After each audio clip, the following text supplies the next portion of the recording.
Vem aí a 7ª Festpoa Literária. De 19 a 25 de maio, a cidade celebra a literatura e as artes, na festa que acontecerá na Casa de Cultura Mário Quintana, Instituto Goethe, Palavraria, Bar Ocidente, Bamboletra, Sintra Juf e Bar 512. Toda a programação é gratuita. Acesse festpoaliteraria.net e confira. Faça a Festa da Literatura de Porto Alegre.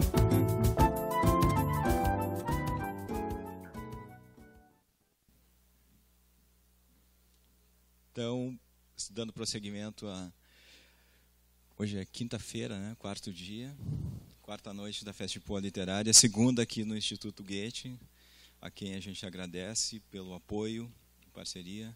Está correndo tudo bem, esse espaço é maravilhoso, a equipe é ótima e é isso aí. Só para dar o crédito para os patrocínios da Festpoa, patrocínio, a 7ª edição da Festpoa Literária tem patrocínio da Secretaria de Cultura do Estado, da Caixa Econômica Federal e Casa de Cultura Mário Quintana. É feita em correalização com a Alice, Agência Livre de Informação, Cidadania e Educação. Parceria que promete muitos frutos para o futuro. Um deles, domingo, vai ser apresentado na Casa de Cultura Mário Quintana, a partir das 15h30, que é o lançamento, que é uma coletânea, livro do jornal Boca de Rua, que vai ser lançado lá, em publicação artesanal, feito ao modo catador, um modelo que está se alastrando pelo mundo, já não é só América Latina. Então, o primeiro produto da Festpoa com Alice. E agradecimentos a todos os apoios creditados aqui na imagem. E, bom, é isso. Obrigado pela presença de todo mundo. Após a leitura da Mirna Spritzer, acontece o evento Encontros Poéticos, que ocorre em São Paulo, no espaço do Itaú Cultural, e que vem para a Festpoa numa edição especial. O coordenador e apresentador do Encontros Poéticos é o poeta Sérgio Vaz, que hoje vai receber o Paulo Scott aqui no palco, logo que encerrar a leitura da Mirna, que vai apresentar a nossa anfitriã, Cíntia Moscovitch. Então, quero agradecer antes pela presença da Mirna, que estará amanhã na Casa de Teatro, participando de uma mesa com Zé Adão Barbosa, Graça Nunes e mediação da Tânia Carvalho, 20 horas na Casa de Teatro. Agradeço a Mirna, é uma honra ter a presença de uma grande atriz e uma pessoa tão querida pelo meio, não só literário, meio artístico da cidade. Então, obrigado com vocês. Peço umas calorosas salvas de palmas para Mirna Spritzer.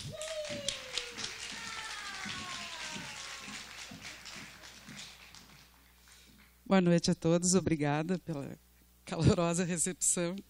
É um prazer participar da Festpoa, um sonho antigo. A Cíntia costuma dizer que eu tenho já um lugarzinho no meio literário, então vou tentar fazer jus. Então,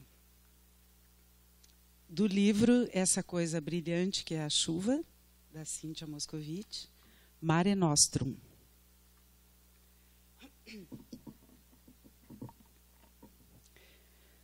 Árvore, placa, cavalo, carro, carro, carro, carro, ônibus, motocicleta, carro, cavalo, ponte, ponte, ponte, placa, ponte, carro, cavalo, vaca, montanha, nuvem, água, caminhão, carro, carro. Para ela, que vinha no banco de trás, contando as coisas só inchavam as pupilas numa vontade de abreviar a massa de tempo, aquele agora que nunca era depois, um mais tarde que só vinha para aqueles que iam lá adiante, outros carros, ônibus, motocicletas, que todos mesmos só sabiam se adiantar ao carro do pai. A menina atrasada de espera, tantos meses querendo e pedindo, queria porque queria tomar banho de mar, a tia dera uma planonda amarela e a recomendação: pegue jacaré e divirta-se, querida. Pegar jacaré. Da praia só se lembrava de uma vez, se é que se lembrava mesmo, havia aquela foto, a foto que o pai tinha pendurada no chaveiro, a foto que tinha ido parar num monóculozinho de plástico que se olhava contra a luz e que revelava lá no fundo, nos braços da mãe, um bebê de chapéu na cabeça. Um bebê, o chapéu sombreando o rosto bochechudo, no qual a imaginação da menina custava a entrar e caber como um espelho. Pegar jacaré.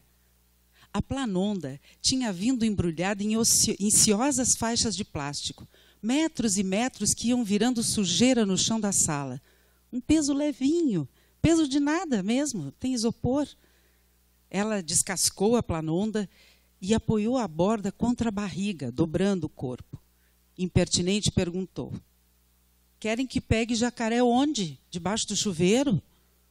Os adultos todos riram, mas era uma menina muito abusada.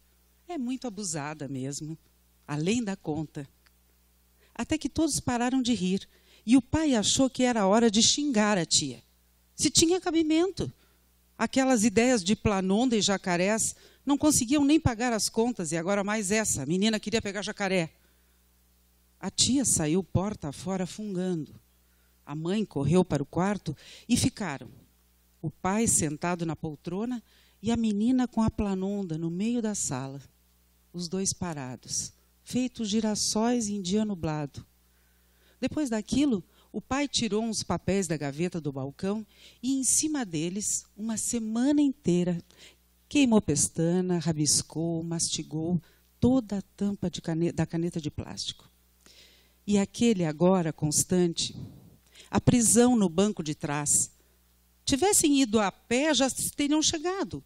Bocejos, filas de carros, e mais o pedágio, e mais o pai pedindo um troco para a mãe, e o susto, o caminhão passando no costado direito da estrada, uma fumaceira, pneus guinchando, o pai que ergueu a mão fechada no ar e esbravejou: filho da mãe. Todos eram filhos da mãe. A menina, já esgotada, sem ter se conformado ainda, que, para grande surpresa, é necessário haver uma sucessão de coisas que, em passo de monotonia, se repetem. Até que, enfim, ali, à direita, e era como se o pai, em seu anúncio, tivesse feito um milagre. O mar. O mar. E, na surpresa, o mar era uma eternidade, alongando sua lâmina feito uma grande asa de vidro azulada. O pai falou satisfeito: Mare nostrum. E ela, sem entender o latim de ginásio, sabia que o pai lhe dava uma liberdade. Outra espera agora. Falta muito para a nossa casa? Mar, mar, mar, carro, carro, bicicleta, carro, placa, bem-vindo cidade, carro, carro. Quando desceram em frente à casa de aluguel, a mãe retardou-se. Malas, sacolas, arrumação, preparar o almoço. O pai teve piedade. Come-se milho na praia. Tem a melancia que a gente trouxe. Pega a planonda, vamos? Guarda-sol, cadeiras, caminhando na areia quente, os pés se enterrando na fofura morna. A menina ia com uma gorda camada de hipoglose melecar o nariz sardento. Agarrada à planonda de isopor, uma alegria nela inteira. Viria na onda até a beirinha, flutuando de voar na crista da onda. Não era difícil, foi o que imaginou, era só se prender na borda da prancha. O pai cavou a areia com a haste do guarda-sol. Com um buraco desses, pode-se chegar na China. Os gomos cheios de peixinhos, algas e estrelas do mar apararam a luminosidade de quase meio-dia. A mãe abriu as cadeiras de plástico, o pai olhou para um lado, para o outro, para a filha e disse: vai, que está esperando? A menina olhou para um lado, olhou para o outro, olhou para o mar. Sentiu um receio que nem sabia direito que era receio, nem de que se receava. Mais tarde ia para a água, tinha fome, queria comer primeiro. O pai e a mãe se entreolharam de surpresa, frustrada, e quase ao mesmo tempo sentaram nas cadeirinhas, espalhando areia com a sola dos pés. Uma carrocinha passou. Milho verde. O vendedor tirou do panelão fervente 3 espigas, granadura carnosa, carreiras simétricas de dentes amarelos. Acomodou-as na palha verde, jogou o sal por cima, um filete de margarina derretida, quase líquida de calor. Uma delícia, disse o pai. Uma delícia, disse a mãe. Uma delícia, concordou a menina. Depois, as talhadas de melancia que vieram embaladas em sacos plásticos. O beijo aquoso e doce da polpa, os caroços em barulhinho contra os dentes, e a menina sentiu o sumo perfumado que nem era da fruta. Era da própria alegria que se agitava inquieta contra o receio de ser, de uma vez só, alegria. Como se ainda não pudesse, a menina ficou ali sentada no chão, as pernas paralelas, os dedos dos pés espetados, vez que outra os calcanhares cavando pequenas valas das quais brotava uma umidade escura. De ansiedade, que ela nem sabia que era uma pequena, roía as unhas até o sabugo. Comia a pelezinha, trincando os dentes com areia, ralando a língua de aspereza, até que a carne doeu em dor aguda, até que o pai disse: agora, mocinha, agora que fez a digestão, vai para a água, vai que eu fico cuidando aqui. A mocinha disse que não, que ia depois. O pai não gostou da resposta, aquilo não era coisa que se fizesse, aquela falação de quero praia, quero praia, quero praia, e ela ficava ali na areia, ficava ali que nem uma bobalhona, com todo aquele marzão para aproveitar. Pois é, o marzão, ela pensou. E agora? Foi daí que a mãe pulou da cadeira. Então vou eu. E numa arrancada já estava lá na beira da água, dando gritinhos e uns pulinhos meio desajeitados, anunciando que a água estava fria. Como a água está fria, vocês não veem? E o pai riu, um riso que a menina adorava. E o pai levantou da cadeira e correu com as pernas peludas, jogando areia para todos os lados, até naquelas moças deitadas nas toalhas coloridas, e já pisando na espuminha da beira, estendeu os braços e pegou as mãos da mãe e abraçou-a de um jeito de marido. E os dois avançaram simulando covardia, e a água estourava neles, e a mãe, de repente desgarrada, se enfiou debaixo de uma onda, o torso bonito, feito de um peixe, e saiu do outro lado, luzindo de molhada e de sal. E as ondas batendo nas pernas do pai, o corpo forte, feito um casco de navio. A menina gostou. Gostou porque os dois estavam se divertindo, porque era ela, no final das contas, que havia trazido os pais para a praia. O pai saiu do mar e veio até ela, o corpo pingando água, os cabelos já duros de sal, e estendeu a mão, os dedos como âncoras que prendiam as coisas em seus lugares, e disse: vem, filhinha, vem, amada do pai. A menina fez um esforço por dentro, se ergueu de um pulo, apanhou a planonda, sacudiu a areia da bunda, estufou o peito que nem um nadador e foi caminhando com o pai em direção ao mar. De barriga na prancha, soube como se equilibrar sem o mínimo esforço. Passou zunindo e foi até a beirinha, bem na beirinha. Bateu bastante os pés para ir ainda um tiquinho mais, ainda um pouquinho mais, dona da massa de água e de tempo. Dona de um tempo que era só agora e que nem chegava a pedir um depois. Pai e mãe aplaudiram, e na volta das ondas, a menina encheu a concha de uma das mãos com água e bebeu um gole de mar como quem chega ao destino depois de uma travessia. Só assim, finalmente ela pôde suportar o tamanho da liberdade. Só assim, depois de um deserto.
Essa é uma noite especial, a segunda noite especial. Segunda-feira foi uma grande noite com a abertura aqui no Guete, no pontapé inicial que foi dado pelo Marcelino Freire, Wilson Freire, que está por aqui também, está na plateia, Wilson, e a Cíntia.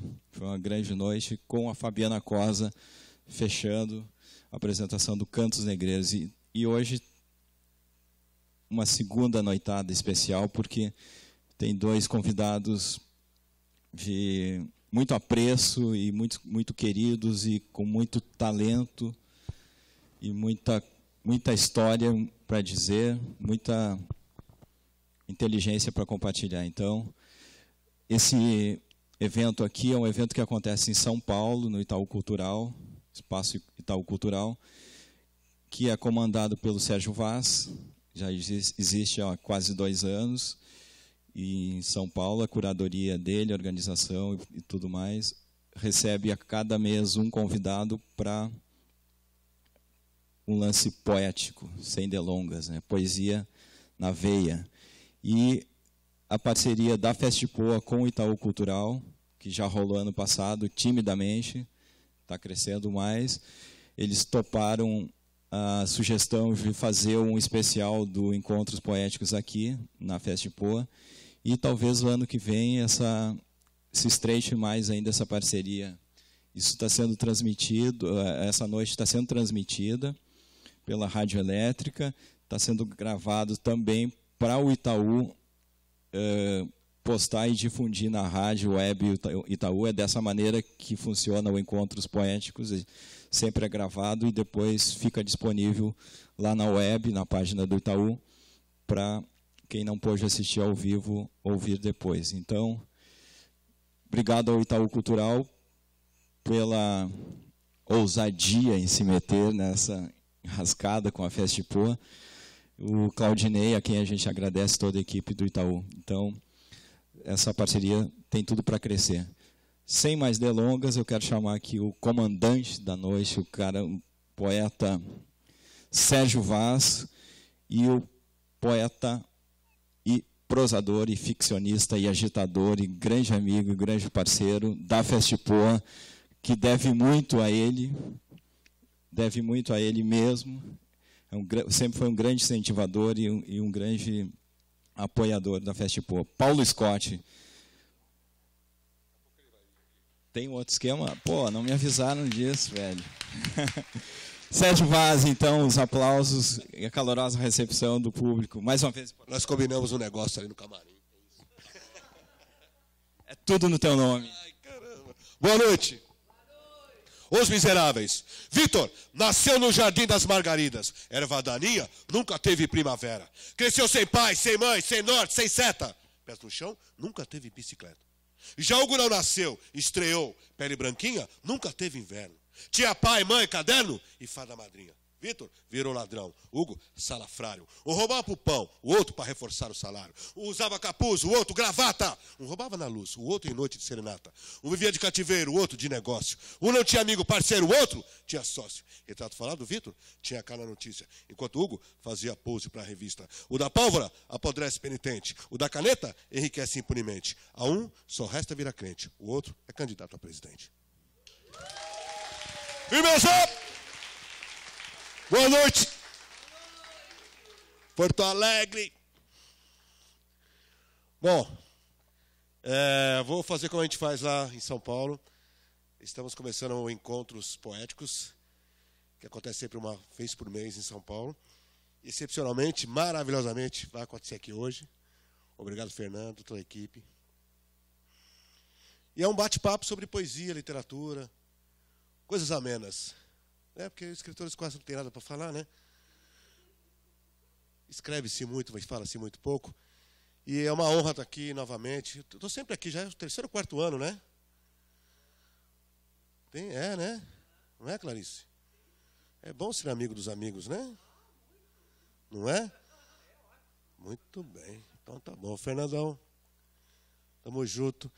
E para bater esse papo, um grande amigo, parceiro de ideias, de bate-papos, de cerveja. Agora não está bebendo muito mais.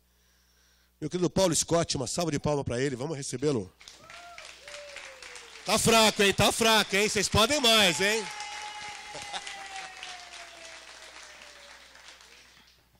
Ai, caramba. Sou meio MC, então tem que fazer.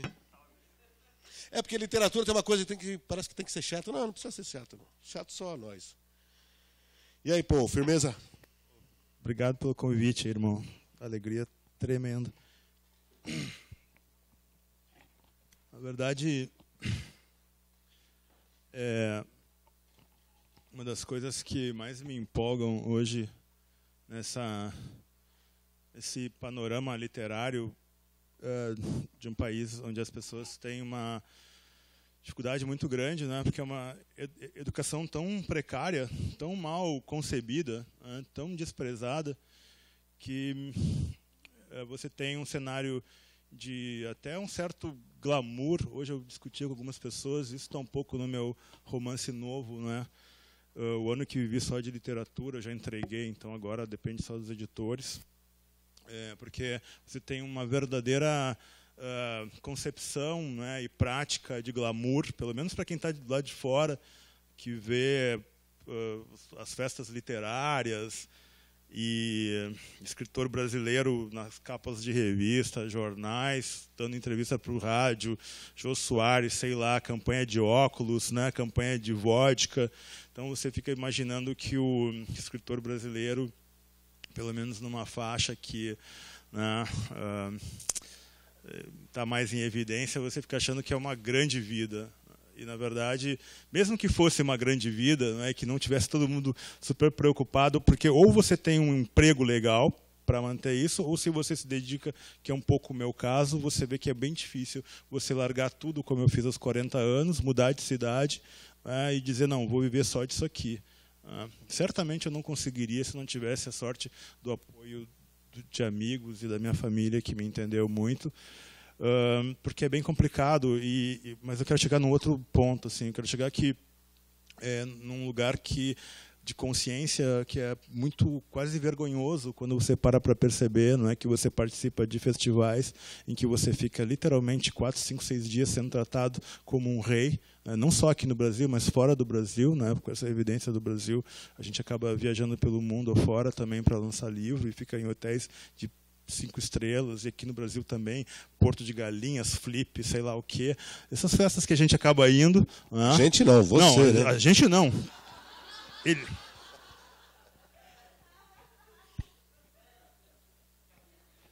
não é verdade. Se vocês deem um Google e vejam quem está nas festas mais bombadas, tá? Nos hotéis mais bombados, não só do Brasil, Cara, pelo amor de Deus, eu sou um office boy perto de ti. Tu é um banqueiro, eu sou um caixa do banco. Pronto, vamos disputar para ver quem está mais fudido agora. Vai. Então, não, mas E aí você fica um pouco constrangido, porque isso não reflete, entendeu? Uma realidade nacional onde as pessoas não leem. Isso me constrange bastante, né? Então, nesse contexto, eu acho que a Cooperifa é uma das coisas que mais me impressiona, assim, sabe, Sérgio? Por isso que eu tenho essa admiração, essa parceria que eu tenho, né, com a Cooperifa. E quem conhece do meu retrospecto em Porto Alegre, né, todos os eventos literários que eu fiz, essa cena de não ficar chorando, né, mas muito inspirado por pessoas que me motivavam, eu criei muita coisa legal aqui para dialogar com as coisas que me motivavam, né. Aqui está a Kátia Suman hoje, que sempre foi uma pessoa que foi uma grande referência, não só na rádio, mas no Sarau Elétrico, enfim, e tudo que eu fiz, primeiro popular, Mini Mundo Sem Comercial, Pocket Ruído e Literatura, escritores que tocam, músicas que escrevem, primeiro popular de ruído e literatura, de modo geral, revista ao vivo do comportamento brasileiro, orquestra literária, que era pegar vários poetas do Brasil, fazer uma grande ópera, eu e o Flu, com as pessoas e imagem, tudo isso que a gente fez durante esse tempo, me deu um pouco de bode, assim, sabe? Então eu não vou esconder aqui, porque eu estou com um grande amigo meu, o Fernando é um grande amigo meu também, o mínimo que eu tenho que ser é honesto, eu tenho um pouco de bode da palavra sarau, e tenho um pouco de bode de uma série de coisas, entende? Mas há algumas coisas que realmente mantenho o carinho, assim, sabe? Porque são coisas de verdade, entende? Por exemplo, essa coisa que a Kátia já faz um tempão aqui, se mantém importante para a cidade, que você faz, que outras pessoas fazem. Isso, para mim, o meu coração continua sempre aberto para esse tipo de coisa. Eu é que dei um tempo, né? Tanto que na própria feira de Frankfurt, né, eles me perguntaram super em cima do laço, quando eles perceberam que estava faltando coisas ali. Ah, você não quer vir participar? Enfim, com o Flu, etc. Essas coisas que você tem um super bom humor, assim, mas, enfim, é o meu processo. Então, eu queria começar aqui dizendo com esse... e eu disse não, evidentemente, né, porque não é o meu momento de subir no palco e tocar o terror como eu tocava, entende? Porque eu não quero mais fazer isso por enquanto, né, eu só quero escrever. Então, é uma honra estar aqui, cara, falando com... Da hora. Que da hora, que da hora. Bom, como é um bate-papo, eu vou te fazer uma pergunta e já vou responder como eu me interessei por literatura. Nós viemos de uma família simples, né? Meu pai nasceu em Ladainha, que a Clarice conheceu, norte de Minas, Vale do Mucuri. Ele trouxe com ele o hábito da leitura, cara. Você vê, um cara simples. E ele veio trabalhar em São Paulo, construir São Paulo, e depois trazia a família. E meu pai tinha um toquinho de vela, cara. E na minha casa nunca faltou comida nem livros. Eu achava da hora ver meu pai ali lendo, ali, sabe, aquela coisa, não entendia muito. Aí a gente melhorou um pouquinho, ele comprou já uma casa, já tinha um quarto, já tinha sala, cozinha e banheiro, né? Ele montou uma estantezinha, e um dia eu peguei um livro dele, cara, que ele estava lendo, eram Os Deuses Astronautas, do Eric Van Däniken. Que massa. Para ler, eu tinha uns 12, 13 anos, eu não lembro agora a idade. E eu fiquei maravilhado com aquilo, né, cara? Não entendia nada e fiquei maravilhado com aquilo. Eu sempre muito tímido, tal, aquela coisa toda, aí meu pai percebeu e falou, pô, peraí, não é assim. Foi lá no sebo, no Messias, comprou uns livros infantis e eu comecei a gostar de ler. Até para me salvar também, porque era muito tímido. E quem é tímido sabe que é difícil viver, né? E minha mãe se separou do meu pai, numa época que eu não podia separar, enfim. Me apaixonei por literatura. E era um negócio de salvamento mesmo, assim, sabe? De querer ir para os livros e tal, aquela coisa. Querendo ser jogador de futebol, aquela coisa toda, mas gostar de livro. Quando que você lembra assim, do seu contato com a literatura, com o livro, assim, antes de ser escritor, assim, com o livro, assim, uma imagem que você tem na sua infância, na adolescência, não sei. Cara, eu acho que essa relação com a timidez é uma coisa importante mesmo, porque não é de graça que talvez o meu livro mais querido, que é um livro de poesia, saiu pela Objetivo em 2006, chama A Timidez do Monstro. Né? Bom, todos os meus livros um pouco tem essa coisa do monstro, né? O livro com Laerte é O Minotauro, o Monstro e o Minotauro. O primeiro é Histórias Curtas para Domesticar as Paixões dos Anjos e Atenuar os Sofrimentos dos Monstros, né? Depois tem O Senhor Escuridão. E então essa coisa da timidez, eu acho, me empurrou um pouco para a literatura, mas eu acho que o encanto da fabulação, assim, que a coisa que eu mais lembro é da minha mãe lendo coisas que me encantavam, né? Lendo para mim e para o meu irmão, que está aqui, por sinal, hoje. E eu queria, de certa forma, eu fiquei tão encantado, assim, porque eu queria chegar logo, né, aquela possibilidade daquilo que a minha mãe fazia, decodificando as palavras e contando as histórias, sei lá, mais elementares. Então, mas eu acho que, antes de tudo, eu cheguei na literatura como um leitor mesmo, de história em quadrinhos, essas coisas todas. Eu acho que a vida... Quando me perguntam se eu sou de Porto Alegre, eu sou do Partenon. Não sou de Porto Alegre, eu sou do Partenon. Que é um bairro de classe média, baixa, talvez, um bairro feio, meio estranho, assim.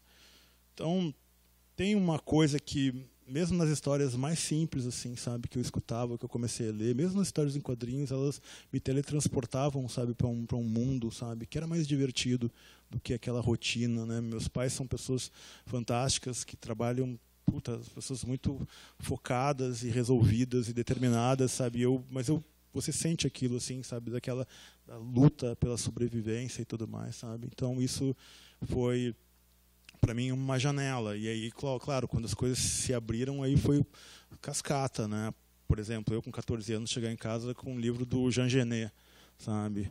Do Camus, do Sartre, né? Quer dizer, que meu filho com 14 anos está lendo esses caras, né? E isso é um pouco choque, assim, de certa forma.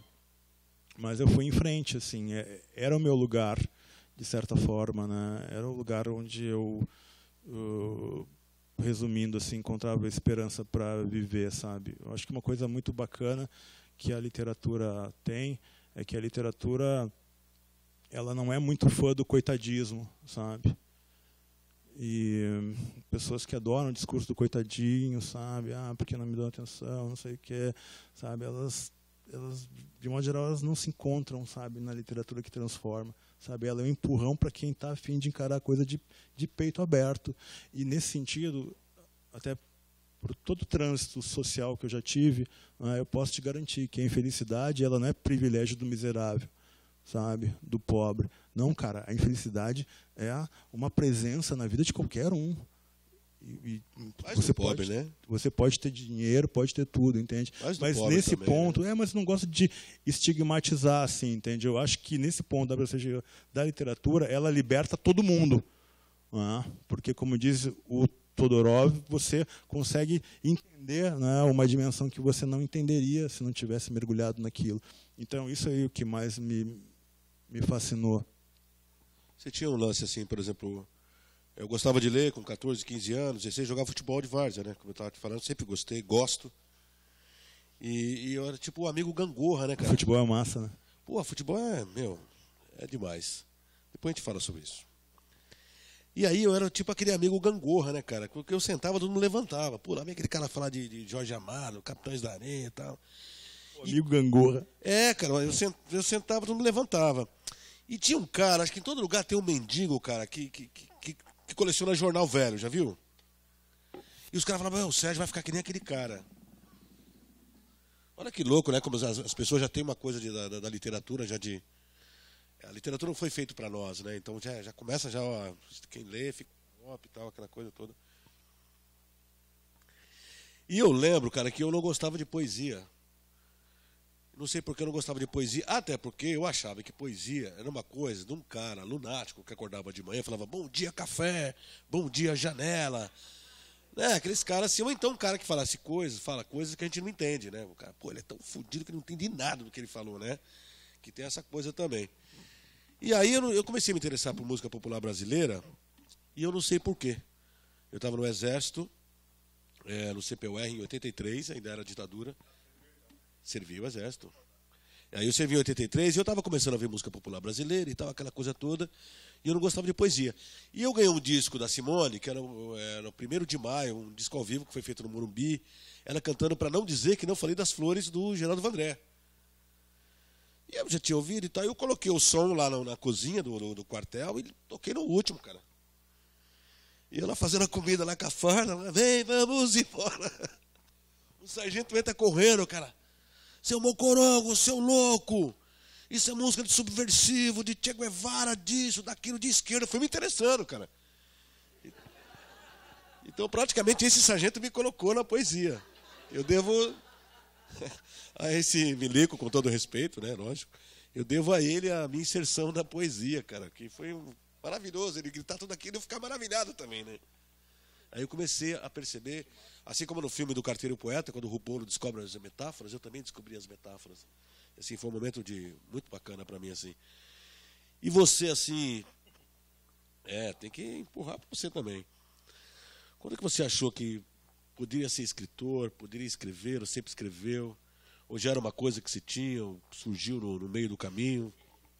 Cara, eu nem me considero escritor ainda hoje, sabe? Porque quando cada livro, cada projeto, você começa, sabe? É um pouco aquela coisa, imagem um pouco cretina que os professores usam, né, nas oficinas literárias, mas tem um fundamento, né? Que a literatura é um pouco isso. Você, mesmo para o poeta, é um pouco isso, eu acho. Pelo menos, como dizia o Dylan Thomas, né? O tempo vai passando e tudo vai ficando mais desesperador e o seu corpo vai sendo levado na criação literária. E que um dia você pula na piscina e quebra um recorde, né? Ou chega em primeiro lugar. E no outro dia você vai na mesma piscina, você olha para a piscina e você diz, cara, será que eu sei nadar? Sabe? Então, quando você larga tudo e vai viver uma vida exclusivamente para criação literária, você tem que conviver com uma rotina que ela não tem mais nada de romantismo.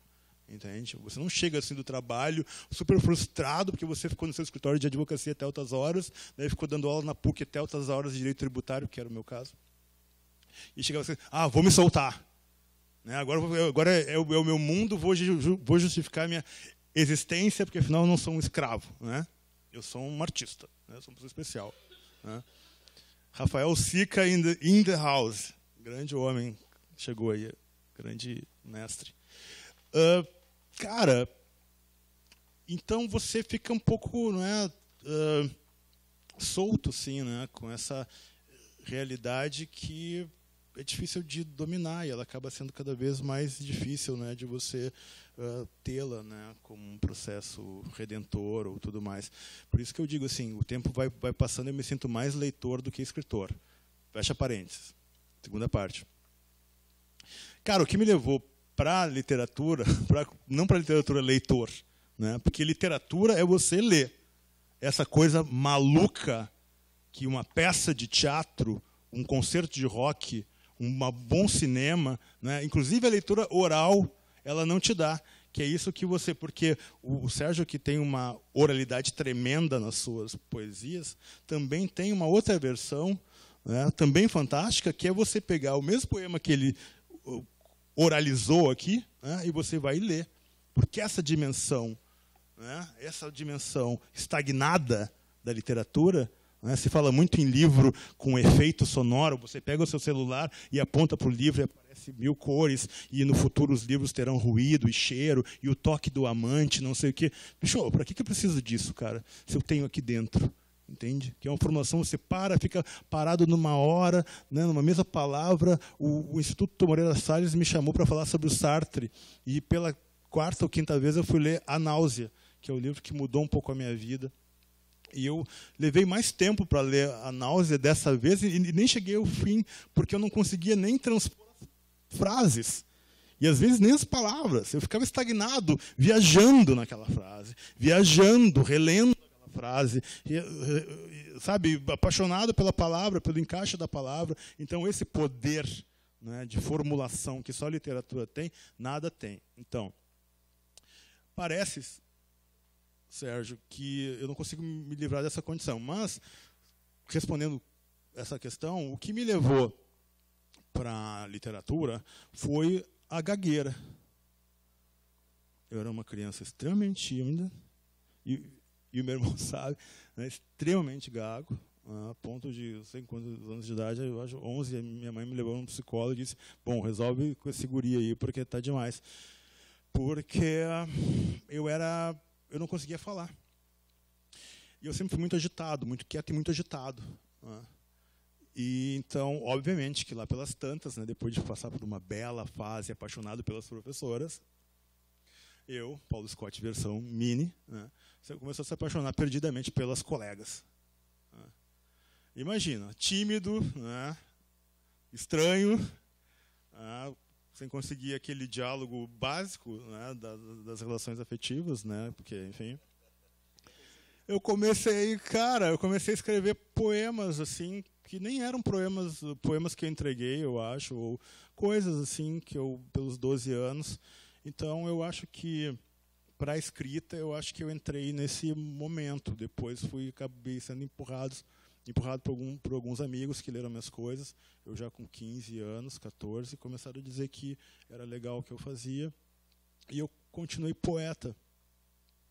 E me considero um poeta até hoje. Não é porque os meus romances, né, sejam os romances que me dão a visibilidade, que me tiram desse lugar, assim. Não é porque eu não publico livro de poesia, porque eu não quero publicar, simplesmente por isso, né, que eu não sou um poeta, né. Então, essa é a minha rotina, né. Então, quer dizer, até esse cuidado, né, de equilibrar as palavras, assim, sabe, cada palavra com todo cuidado, é porque para mim, para eu conseguir falar é muito complicado, entende? Eu tenho que fazer um jogo mental até hoje, sabe? E se eu tiver mais desequilibrado emocionalmente, geralmente quando eu me sinto em dívida com alguém, nessa coisa enfim, que a gente tem, né, essas desestabilizações emocionais com quem você gosta algumas vezes, com quem você acha que é importante para você, pai, família, enfim, eu acabo bastante gago e até hoje é uma dificuldade para mim, esse jogo de encaixar as palavras e tudo mais.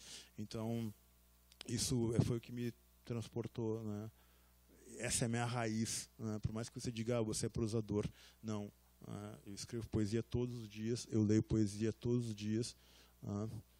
Isso é uma coisa que eu lamento hoje estar fora do Facebook, né? Embora eu não lamente estar fora do Facebook mesmo.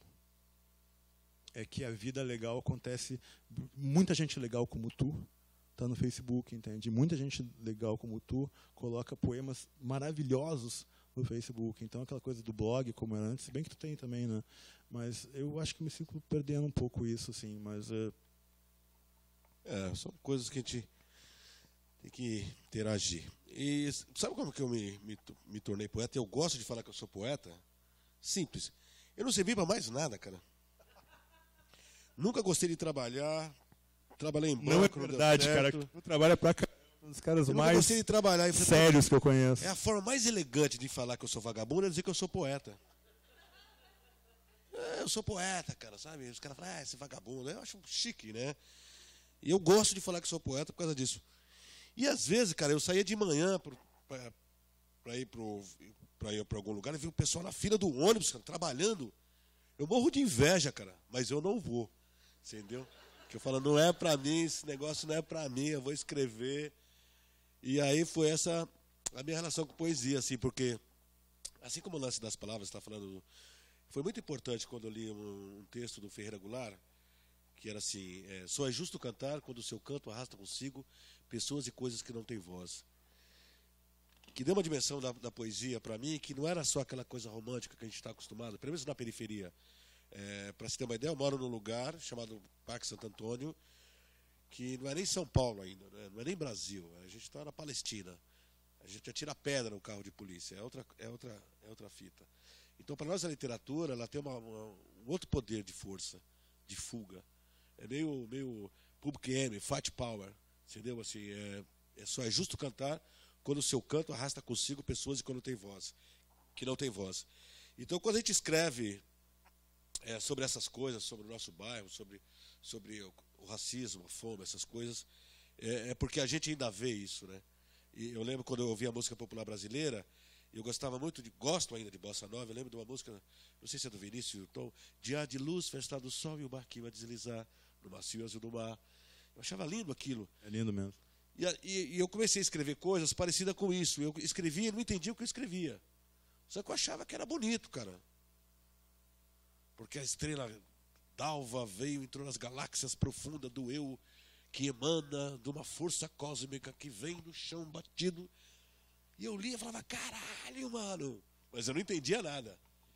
E aí, pensando nisso, quando eu vi Racionais MCs, falando do Parque Santo Antônio, para mim foi um choque. Eu falei, porra, eu acho que eu tenho que falar do meu bairro, eu tenho que falar dessas coisas. Coisas que as pessoas não querem mais falar, não tem necessidade de falar, a gente ainda tem ainda. Para nós, a literatura, ainda talvez não seja nem literatura. Talvez o que a gente faça, ainda alguém vai dizer o que é, a gente não sabe o que é, mas primeiro a gente está colocando a voz ali, o tipo de coisa que a gente faz. Quando alguém sangra no livro, o sangue escorre na página. Quando alguém toma um tiro, você escuta o estampido da bala. Então, assim, a gente está pré-literatura ainda. A gente ficou tanto tempo da literatura, longe da literatura, 500 anos longe da literatura, que a gente não sabe o que a gente está fazendo ainda. Então, quando alguém fala assim, mas o que vocês fazem não é literatura. Eu acho que não é ainda literatura. A gente está escrevendo sobre a vida, né? Falando sobre pessoas, sobre lugares que ainda estão debaixo do tapete, que as pessoas não querem ver. Quando eu vi as passeatas agora, em junho do ano passado, o Brasil acordou. E eu fiquei pensando, puta, a gente nunca dormiu. Né? Assim, então, eu moro nesse país que nunca dormiu. Né? As pessoas falam, as balas de borracha. E onde a gente mora, as balas são de chumbo. Então não dá para escrever uma coisa falando do nosso bairro, da nossa gente, sobre o racismo, sem falar com isso. Você acha que o escritor ele tem que ter, ou é obrigatório ser engajado, uma função social, ou isso é balela? O que você pensa sobre escritores que, como esses novos autores da literatura marginal, como alguns outros no mundo, que falam sobre o seu povo e tal? O que você pensa sobre isso? Ou você acha que a literatura também pode ser isso e pode ser tantas outras coisas? Eu digo do ponto de vista de quem sofre o preconceito, quer dizer, o preconceito social, racial, linguístico e, no meu caso, até facial, né? Nossa. Cara, eu acho que a literatura não tem compromisso com absolutamente nada, com porcaria nenhuma mesmo, sabe? Mesmo assim, eu acho que é uma droga você, sabe, entrar numas que você é um, sabe, um criador, eu estou falando, engajado, entende? Só que você é um cidadão, você é um ser humano, você é a sua biografia, você é a sua cadeia interminável de frustrações, sonhos, expectativas, taras, invejas, raivas, esperanças, enfim, né, paixão. E isso faz de você, né, individualmente, né, constrói uma singularidade que está absolutamente legitimada para se posicionar, né, para se conduzir dentro do espaço que você muitas vezes disputa, que eu considero disputa. Quando eu fiquei quase 8 anos pesquisando sobre os índios, para escrever o Habitante Irreal sobre os índios, né, sempre me pergunto, Scott, o que ficou do teu livro, assim, na tua pesquisa desse tempo todo? Ficou a pesquisa de várias lideranças indígenas, que você vai conversar com eles e eles dizem para você, olhando no teu olho, nós continuamos em guerra com vocês.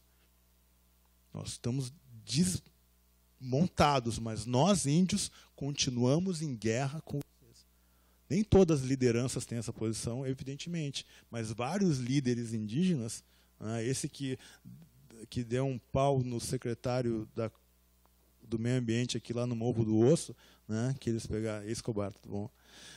Que o cara foi lá, um cara super do bem, na verdade, foi lá, né, e apanhou, quase morreu lá dos índios, porque os índios bateram nele de verdade, né? Nesse momento tem índio sendo destruído no Brasil. Nesse momento tem liderança indígena sendo criminalizada e presa com provas forjadas no Brasil. Nesse momento tem projeto de desenvolvimento do Estado que está dizimando famílias inteiras de índio. Tem poceiro matando índio, certo? Tem jagunço matando índio, tem delegado de polícia prendendo a mando de poceiro, né? Índio inocente, liderança inocente, para dizer que os índios se mataram, tomaram uma bebedeira e se mataram entre si. E o que a gente está fazendo? Nada. Então, quer dizer, entende? Essa dimensão é uma coisa que não se perde, né? Agora, eu que me perdi da tua pergunta, o que era mesmo? Desculpa. Não, mas basicamente você respondeu, dizendo assim, se não como escritor, como cidadão, né? Não, entende. Não, então tá, mas é que... Cara, dizem que eu sou um escritor político, né? Que os meus poemas falam de política. Eu fiz esse livro, Senhor Escuridão, a Record me pediu esse livro aqui, porque eu tenho um discurso muito raivoso, de certa forma, embora eu seja esse mulato claro aqui, eu me assino como índio, eu tenho sangue índio chileno, inclusive, e índio brasileiro, certo? Mas eu sempre me posicionei como negro. Quem me conhece sabe, eu me assino como negro, sempre. Porque no Brasil é todo mundo mestiço, não consigo entender essa hierarquia cromática que faz você achar. Né? E isso não é questão do rico, porque na favela é tão preconceituoso quanto no meio da elite. Bom, que o meio da elite é muito mais intolerante, mas isso é uma perversidade do nosso país que você não consegue entender. Um país que todo mundo vira-lata. Quem é que é puro nesse país? Né? Como é que você pode dizer que você é melhor do que outro que é um pouco mais escuro? Entende? Então eu fiz esse livro, Senhor Escuridão, que eu tirei um monte o pé do acelerador. Porque se tem uma coisa que me mudou a minha vida, foram 3 bandinhas. Uma delas nem é banda de negro, é banda de judeu. Public Enemy, Run DMC e Beastie Boys. Foi a primeira vez que me fez assim, eu quero ter disco. Quero colecionar disco, foram esses caras. Quando eu escutei Public Enemy dizendo matem os brancos, eu fiquei virado. Eu fiquei apaixonado pelo Chuck D, Flavor Flav e o Terminator X. Porque ninguém falava como Public Enemy falava naquele começo. Sem falar que a música é maravilhosa. Como Run DMC também era, e o Beastie Boys também. E aí eu tirei um pouco do pé do Acelerador. Esse livro fala muito de pedofilia, fala muito de violência do homem contra a mulher, porque o homem, por mais sensível que ele seja, por mais consciente que ele seja, o homem tem uma violência natural, que é uma violência da natureza. Por mais que você tenha regular um pouco assim, o homem é, né, a ação, aquela coisa bicho mesmo que nós somos, não é por de graça que o meu primeiro livro de contos chama ainda Orangotangos, porque eu olho para nós no Brasil, eu vejo idade média aqui, cara, desculpa, sabe? E no meio dos meus amigos de mestrado e doutorado, eu olhava assim, cara, em que mundo que você vive, mesmo hoje, com vários escritores, né, com quais eu convivo, né, eu fico assim, cara, em que mundo que vocês... Né, aqui é na Bienal de São Paulo, né, porque eu adoro ouvir esses caras falar. Eu tinha que me apresentar com o Chacal, não sei que horas lá, mas eu me enfiei lá para conseguir ver o Sérgio Vaz, Paulo Lins, né, Cidade de Deus, e Ferrez, que é onde eu queria chegar. E o Ferrez. Cara, olha o que eu conheço o Ferrez há anos. Eu nunca vi o Ferrez tão raivoso.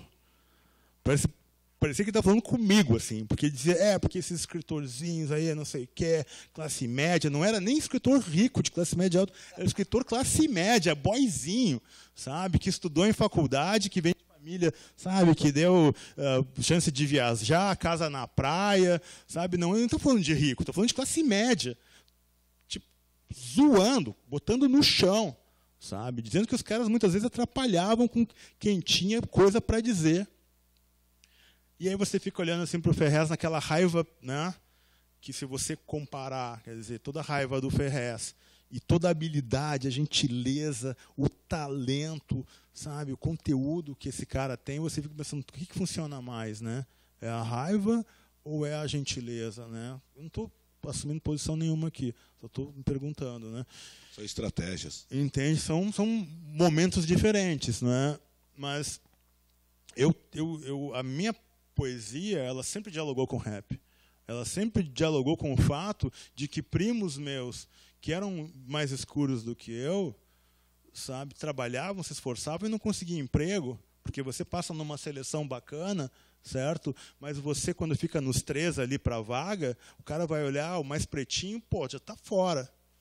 E aí você, claro, isso está mudando, mas eu tenho 47 anos, eu vi um outro mundo. Sabe, onde isso era bem mais complicado. E aqui no Sul, isso é bem mais complicado. Tanto que eu brinco com os meus amigos classe média alta do Rio de Janeiro, né, que eles dizem, eu sou branco, não sei o quê. Não, eu sou branco. Então eu digo, então vai dizer que você é branco, né, que esse cabelo visivelmente, né, de mestiço, essa pele, esse brasileiro amarelo que nós somos, né, mas lá em Frederico Westphalen, interior do Rio Grande do Sul, você vai ser linchado em praça pública. Porque tu não é branco, brasileiro não é branco. E eu não entendo essa coisa, sabe? Então, o que eu faço é considerado... Pô, o cara falou de índio. Eu comecei a escrever um livro sobre índio quando né, por mais, o pessoal diz, tu tá na puta editora, não sei o que, tu faz o que tu quer. Não faço o que você quer. O seu editor quem tem que topar fazer o livro, porque ele vai te dar um adiantamento, que vai te manter pelo menos alguns meses, e você tem que escrever uma coisa que ele queira, ele tem que acreditar. Quando eu cheguei com um livro de índio, em 2000 e... tinha acabado de lançar, acho que foi em 2006, 2007, os caras, livro de índio? Livro de política? Como assim? Hoje, agora, vem uma outra onda, né? Por isso que dizem que o livro é um pouco profético, mas, cara, vem uma outra onda. Agora, então, quer dizer, eu não me considero uma literatura engajada, porque, cara, as pessoas te leem porque o que tu escreve é legal. Não é porque você fica dizendo que lá na periferia é complicado e que você tem um trabalho absolutamente maravilhoso, né, de inclusão e de diálogo, né, com todas as camadas, que você é lido. Você é lido porque o que você fala, sua poesia é muito boa, Sérgio. Entende? Porque senão ninguém ia te ler. Mas eu obrigo muita gente a comprar meus livros. Não, eu já morro de vergonha, né? Mas enfim, são processos, né? Meu vizinho corre de mim, bicho. Eu se tivesse o teu charme, o teu approach, talvez eu conseguisse me soltar. Sabe por que eu te perguntei isso? Porque eu lembrei do discurso do Rufato em Frankfurt. Quando você falou, ele disse um monte de coisa e foi muito criticado por ele dizer aquilo. É como se o escritor não tivesse direito a se revoltar, né? É por isso que eu te perguntei, não é engajamento, talvez. É posicionamento. Porque, assim, o país, você falou da barbárie. Cidadão, né? O país, voltamos à barbárie, né? Linchamentos, né? Em praça pública e tal, aquela coisa toda. Enfim, voltamos à época medieval, você falou muito bem. E é muito louco que você, quando vai assistir uma televisão, uma entrevista de alguém, parece que ninguém fala nada, ninguém está vivendo um outro planeta. E principalmente o escritor, eu acho, assim, sempre se coloca meio neutro. Não que é a função dele, eu digo cidadão, ele tem função, sim, né? Mas eu queria que você lesse alguma coisa para a gente aqui. Esse negócio de Frankfurt foi muito engraçado, né? Porque eu fui lançado lá por uma das editoras mais respeitadas da Alemanha, pela Wagenbach, que publicava, inclusive, textos do coletivo Baden-Meinhof, né? E da jornalista, que eles foram processados muitas vezes, né? E o meu editor alemão, ele dizia assim, cara, dos autores que estão presentes aqui, o teu livro do Rufato e mais de 2 ou 3, os únicos, né, que falam mesmo do Brasil, coisa e tal, e enfim, como é que você não está, né? Porque eu lancei o livro em setembro, não fui em outubro. Fiquei de fora e foi bem interessante, na verdade, fazer o circuito fora dessa atenção massiva. E você vê que todo o processo ele é político. Tá? Todo o processo envolve escolhas. Lá pelas tantas, um jornalista, essa questão, né, da representação do Brasil lá fora é muito curioso, né, porque você tem um país mestiço, né, você tem um tipo de dicção no país e a seleção ela sempre tem uma conotação, né, tem repercussões, mas deixa isso para lá, não vou perder meu tempo aqui, vamos ler alguma coisa. Depois o Fernando, cadê o Fernando? Depois pode rolar umas perguntas aí, né? Tô achando que esse debate tá muito chapa branca, mano. Tá faltando sangue aqui. Por que chapa branca, velho?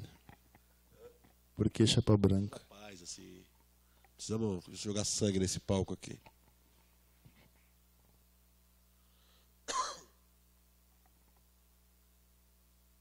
Que livro que é esse aí? Esse é o meu primeiro livro de poesia. Eu já te dei ele, mas enfim, tu deve ter. Histórias curtas para domesticar as paixões dos anjos e atenuar os sofrimentos dos monstros. Meu primeiro livro eu assinei como pseudônimo. Eurodris. Eurodris. E tem poemas aqui dos meus 15 aos 30 anos, então tem muita coisa que eu tenho um pouco de vergonha, mas tem uma força muito forte, assim.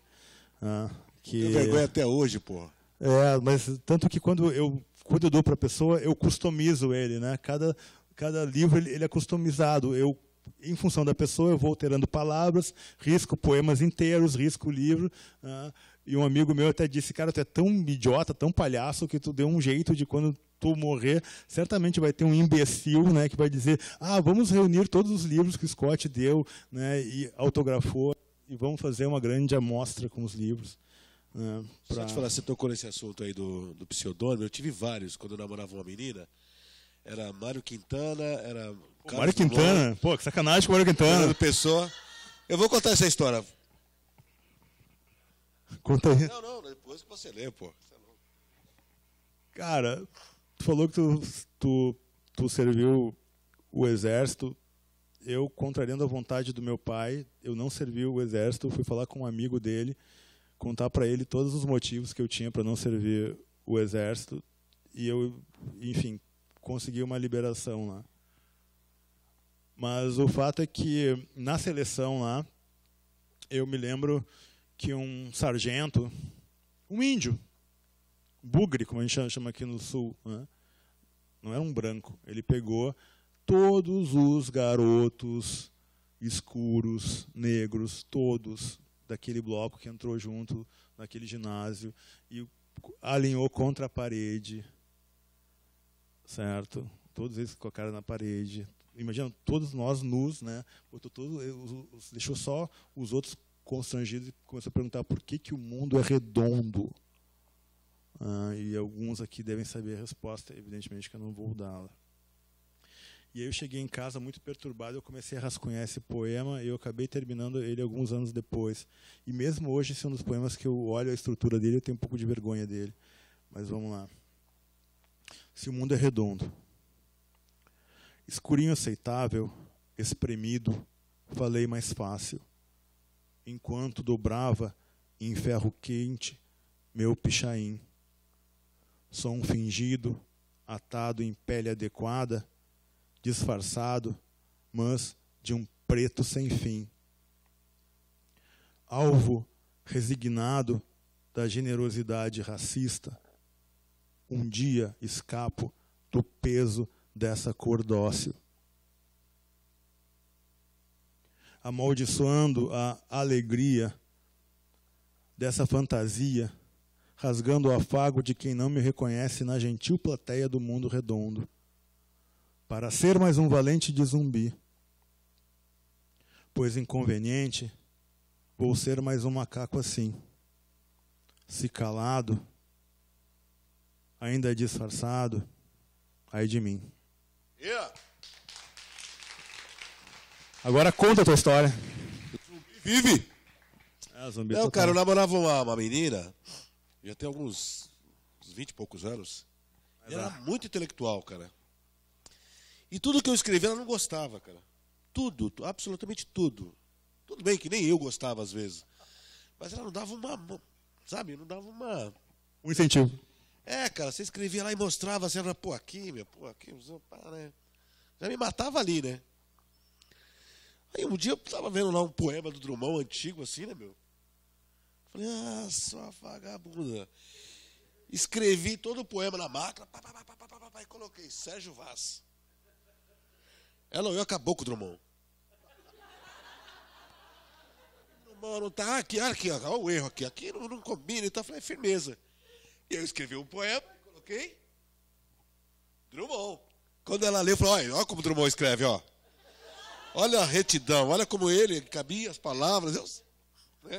Drummond é foda, né, meu? Drummond é foda. E passou vários anos assim. Quando ela me deu o pé na bunda, falou, você sempre gostou das minhas poesias? Porque tem essa coisa também, né, cara? O cara, eu gosto de Chico porque é o Chico, né? Tem coisas belíssimas, como não tem, né? Assim, livros maravilhosos do Gabriel Garcia Marques e tal, e outros nem tanto, enfim, né? Mas é isso que eu queria. Às vezes tem umas coisas assim, o Caetano é isso, né? Tem uns... Gosta porque tu tem que gostar, né? Eu adoro o Daí José. Adoro o Daí José. Assim, nunca tive vergonha de falar que gosto do Daí José. Claro, mas é muito bom. Né? Assim, as pessoas às vezes têm... Sabe que o gaúcho tem uma coisa louca que as outras pessoas do Brasil não entendem muito, né? Que aqui a gente tem aquela coisa que é tão ruim que é bom, né? Então, quanto mais podre, gaúcho mais ama, assim. Muito bem. Alguém quer fazer uma pergunta? Beleza, vamos lá pro... Um de cada vez, pessoal, porque essa bagunça aí... Opa! Everton, grande amigo. Ben Hack. Na verdade, eu não decidi parar, assim. Eu dei um tempo, sabe? Eu fiquei um pouco incomodado com uma certa exposição, né, de lançar 2 livros por 2 grandes editoras, com a diferença de um mês a exposição, assim, e eu achei que eu tinha que amadurecer. Não sei porque eu me senti um pouco envaidecido, sabe? Talvez esteja falando um pouco demais aqui, mas é isso mesmo. Me senti um pouco envaidecido e aquela vaidade não me tirou de um certo desconforto, de um certo eixo, sabe, que eu construí dentro da poesia, e eu achei que se eu ligasse o piloto automático da publicação, sabe, se não deixasse o distanciamento, talvez aquilo ali não fosse uma coisa boa para mim. E eu achei que eu tinha que ficar na de leitor, sabe, e de acompanhar tudo que estava acontecendo. E inclusive assim, os novíssimos autores, e ficar dialogando com quem é mais jovem. Teve um debate numa das coisas que eu criei junto com... Esse eu criei junto com outros caras, né? Com o Chacal, o Marcelino Freire e o Marcelo Montenegro. A gente criou o Vocabulário, que era um projeto meu. Aí o Chacal, a gente fechou um modelo e fizemos em São Paulo. E foi um sucesso, assim, sabe? Foi um troço que rolou em São Paulo durante um ano e foi muito legal. O Vocabulário, que é o encontro de sotaques, né? Eu gaúcho, Chacal, Deus total, carioca, Marcelino pernambucano, né? Que é esse sotaque monstruoso de Pernambuco, e o Marcelo Montenegro de São Caetano, ali, né? No ABC Paulista. Então, eu me lembro que na segunda edição, né, que aí já juntou, porque a Folha de São Paulo cobriu, deu uma página inteira, coisa e tal, lá no Barco, né, que é um espaço do nosso amigo do Gabriel. Isso, cara, 2005, 2004, 2013, eu acho, não me lembro, estou ficando velho. Tá? 2004. E aí, puta, todo mundo bombou, né? Aí chegou aquelas hordas de poetinhas, né, com as suas turmas de poetinhas, né? E aí eu me dava com todo mundo ali, coisa e tal. E aí eu estava passando, cara, na correria, os convidados tendo piti, dando piti, sabe, que não ia entrar na hora, aquela função de quem está na produção ali, tá correndo. E aí eu estava ali correndo, ali quando eu vi o cara estava falando, porque ninguém fala de nós, a Folha de São Paulo não fala de nós, o Globo não fala de nós, não sei o quê. E aí me deu um surto, cara. Eu estava correndo ali para eles falar, para dar o melhor tratamento possível, porque quem participou de evento meu sabe que, não tem um convidado meu que saia reclamando, cara, porque eu faço questão, a pessoa fez esforço para ir num evento literário, para dialogar com as outras pessoas, vamos tratar bem, até porque ninguém está ganhando nada. E eu freiei, bicho. E eu perguntei assim pro cara, mas que choradeira é essa? Então quer dizer que vocês escrevem, né, para sair no Globo, na Folha de São Paulo, na 0 Hora, no estado de São Paulo, no Correio Brasiliense, onde for, sabe? E aí eu comecei, não, porque os repórteres, os jornalistas não dão atenção para a gente, eles só querem falar mais dos mesmos, não sei o quê. Aí eu perguntei, tá, beleza. Aí começou a juntar em volta, né? Eu perguntei, tá, beleza, cara. Então quais são os poetas contemporâneos que vocês leem? Falando com eles, direto, olho no olho. Tá, quem? Você conhece fulano tal do Rio, de Curitiba, né? Conhece o projeto da Coyote, você conhece Porto Alegre, São Paulo, Rio de Janeiro, que é aqui do lado, você conhece Bahia, conhece a fulano de tal, sabe? Eles ficaram vacilando, assim. Não, cara, você só conhece vocês, que é um grupo, era um grupinho de 12, 6, 8, 10 ali, entendeu? Chorando as pitangas, sabe? Dizendo, ninguém nos lê, você só lê a vocês mesmos. Tem esse endeusamento de si próprio, porque raça mais poeta... Posso falar, tá? Sou poeta, então posso falar. Eu não conheço raça mais chata na face da Terra. Eu fiz muito evento, cara, que eu tinha medo, assim, de uma turminha que chegava, porque eles chegavam, né?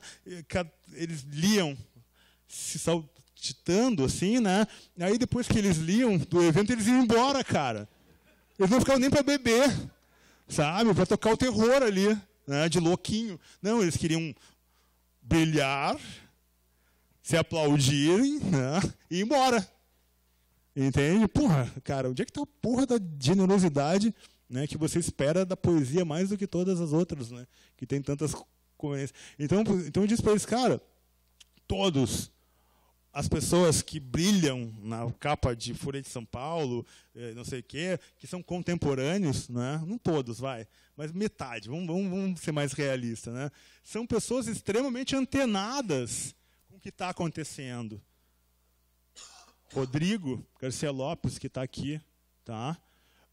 Marcelino Freire, Joca Terron, Nelson de Oliveira, são pessoas que têm na cabeça tudo que está sendo produzido hoje. Não é cara que está ali olhando o próprio bico e dizendo, não falam de mim, não sei o que, eu queria ser como fulano de tal, que está na Companhia das Letras, todo mundo fala dele, ele vai no Jô Soares, não sei o que, sabe, ninguém fala de nós. Cara, você é um leitor. E se poeta precisa ser publicado, para responder a pergunta, sabe, é esse teste que eu queria passar. E eu estou com esse livro, mesmo sem dinheiro, eu comprei um skate novo, pronto há um tempo. E pode ser que ele saia esse ano, certo? Mas ficar esse período todo sem estar na ânsia de publicar e vendo a força que a poesia brasileira tem hoje, dos jovens principalmente, Eberton, quando a gente vai para evento fora do país, principalmente esse pessoal que acompanha mais de fora, Espanha, Inglaterra, que tu fala com os caras, eles dizem assim, poxa, vocês estão nessa super onda agora de romancistas brasileiros, a Granta, coisa e tal, né? Mas a gente que está acompanhando o Sérgio, a Angélica Freitas, tem uns 20 nomes assim que vocês veem que os caras começam a falar, que estão sabendo o que estão falando. Mas o que está acontecendo de legal hoje, né, com quem é mais jovem, no Brasil, é a poesia. Não é a prosa. A prosa não está mudando. Né? Pelo contrário, o que a prosa tem hoje é uma espécie de cópia, algumas vezes, né, se bem que eu não acredito que ninguém que não é original vai ganhar destaque, né, mas o que você tem é uma sintonia maior de uma dicção que a prosa contemporânea brasileira tem, por causa da internet, do que tinha um tempo atrás. Por mesmo que você veja grandes clássicos, né, de grandes autores gaúchos ou brasileiros, né, você vê a deficiência de linguagem que tem ali, se você comparar com primor que, por exemplo, um argentino tem, na média. Certo? Se você olha a produção dos prosadores contemporâneos argentinos, espanhóis, alguns da Venezuela, sabe, mesmo de Portugal, você fica assustado, assim, porque os caras estão indo num lugar onde a gente está aqui, ó, se tremendo todo para dizer que é diferente, é rebelde, porque acho que falar um monte de palavrão é rebeldia, ou falar não sei o que, uma estética punk que já foi feita há milhares de décadas atrás, querendo ser beatnik, que já foi feita há milhares de décadas atrás, querendo ser Bukowski, que já foi feita uma coisa de museu já, de tão velha que é, né? Você é algum rebelde. Né? Cara, nem Rambo a gente chegou ainda, entende? Então essa coisa, por isso que eu digo assim, você ser quem você é, e trabalhar na sua dicção, né, você está contribuindo muito mais, né, do que ficar essa coisa, um movimento, uma rebeldia. Sabe? Não, cara, faz o teu. Né? Então, esse é o contexto que muitas vezes não é percebido.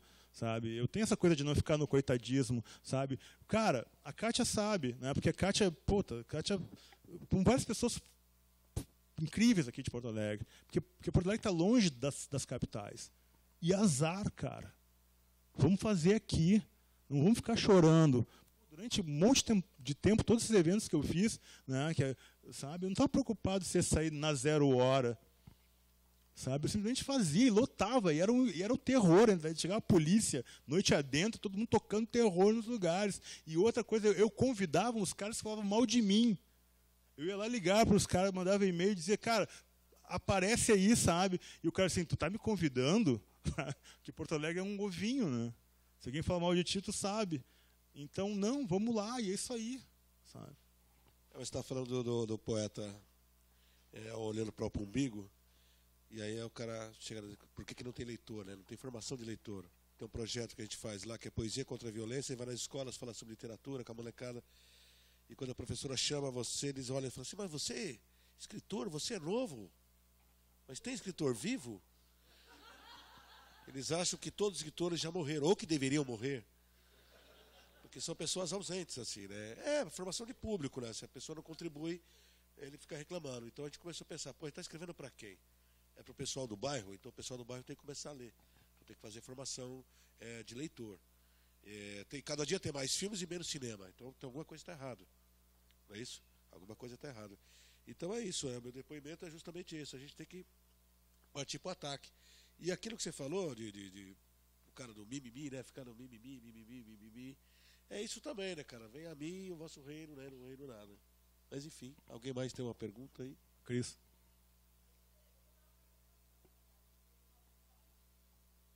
Coloca ele aí, bicho. É isso aí.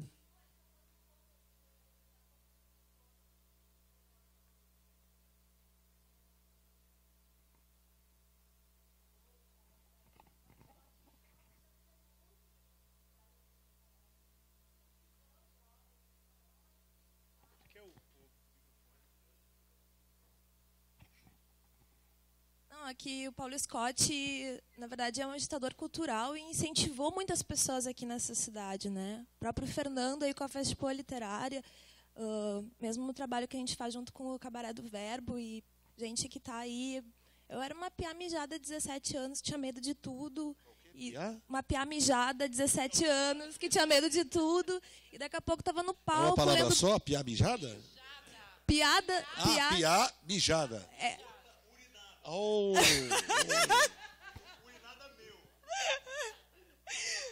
Coisas, diferenças entre gaúchos rápido. e cariocas. É que você falou, não, eu não sou carioca, eu sou da periferia de São Paulo. É que você falou rápido. Então, a piá mijada. Era uma piá mijada lendo minha poesia daqui a pouco. E aquilo podia, de repente, fazer significado para outras pessoas. Assim, isso foi maravilhoso. E eu queria fazer uma provocação aqui para o Paulo Scott. Por que tu parou de fazer evento cultural, Paulo Scott? Olhando no olho das pessoas, cara. Bom, a Cris foi uma poeta que, puxa, sabe, eu conheci o trabalho dela e nunca mais, né, me deixei de querer saber o que ela está produzindo, né, tanto que a gente, quando se encontra aqui em Porto Alegre, nesses eventos da Festival, eu sempre pergunto, e aí, Cris, o que está fazendo, né? A primeira coisa que eu pergunto para várias pessoas, porque era um pouco de egoísmo meu, na verdade, sabe, eu sempre tive isso muito forte, assim, de olhar para o meu bairro, para a minha cidade, e eu sempre me encantei com o que estava muito próximo. E eu queria saber o que tinha, sabe, de mais legal acontecendo, porque eu sabia que tinha muita coisa acontecendo, eu queria ver isso e queria que as pessoas ficassem juntas, sabe, num evento de graça, sabe, e se conhecesse com pessoas de fora, porque eu fiz esse evento do Pockets, eu fiz na Feira do Livro, né? E o pessoal da Feira do Livro até disse, poxa, tu tá fazendo um evento que está quase, né? Porque estava todo mundo que veio para cá, aí juntou assim o pessoal da Unicinos, de Canoas, né, de Alvorada com vocês, com o pessoal da Feira do Livro, que veio de convidados super estrelas, e foi até 4 da manhã, no Zelig, que não existe mais. Então, esse tipo de coisa é muito gratificante, assim, sabe? Eu acho que isso que alguns não percebem que te alimenta. O que acontece um pouco é que essa vida lá no Rio, Cris, ela... também um pouco pela idade, assim, sabe? Eu não tenho mais aquela energia que eu tinha, sabe? Eu estou com 47 anos, claro, tem muita vida pela frente. Sim ou não, né? Posso passar aqui na rua e morrer atropelado por uma moto ainda. Vai, que vergonha, né? Uma moto, né? E não é nem por carro, é uma moto. E aí, pô, bicho, sabe? E eu justamente rompi tudo aos 40 anos